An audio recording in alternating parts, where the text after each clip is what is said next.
Hello friends, in this video I'm going to show you how you can verify the placement or the alignment of toric IOLs using Parallax. For this I make the site of incision and the axis of placement marks with the help of a hockey stick blade under the slit lamp with the slit beam oriented to the correct axis. Now these are the marks which are seen as thin white lines that are quite visible under the operating microscope. So the incision is made astride the site of incision radial mark most accurately, and then the capsular excess is performed. The sizing of the capsular excess should be around 5 to 5.5 millimeters. In this case it's slightly eccentric, but still the 5.5 millimeter excess is still there. Not going to show you the nucleus management because it's about toric alignment. The cortical aspiration is completed and now it is time to place the toric IOL implant. Now at this point in time I actually enhance the visibility of the radial marks that I made by an imprint on the corneal surface with the help of a marker pen.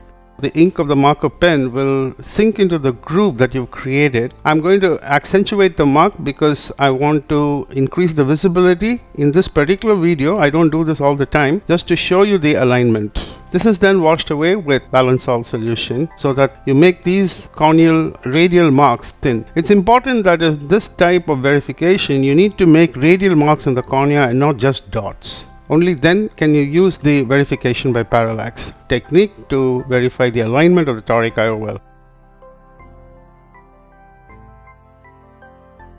This is a toric intraocular lens that's being implanted within the capsular bag, and then I use the coaxial IEA to rotate the IOL to roughly the spot of alignment which I desire. Now there are two steps in the verification process. First is you need to make eye coaxial before verifying the alignment. Now the way in which we make the eye coaxial is that we use the Purkinje 1 and the Purkinje 4 images. This is the Purkinje 1 image which is seen, which is stable image on the cornea, and the 4 image which is an inverted and mobile image. Now when you make these two images coincide, then the eye is perfectly coaxial. It is at this point that verification should be carried out because it will rule out the error of parallax. In this case, I'm saying that the radial marks on the cornea and the radial marks on the IOL are more or less aligned, but there is a slight misalignment which I will correct.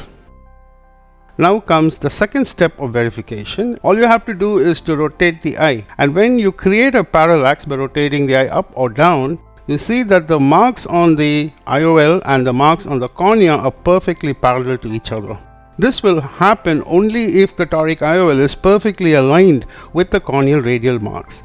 If it is not aligned, then when you make movements back and forth to induce parallax, you will find that there is a loss of parallelity of these two lines that indicate that your alignment is not spot on. This is what I call the verification of parallax, and it further improves the fine-tuning of placement and alignment of your toric intraocular lens. I thank you very much for your attention.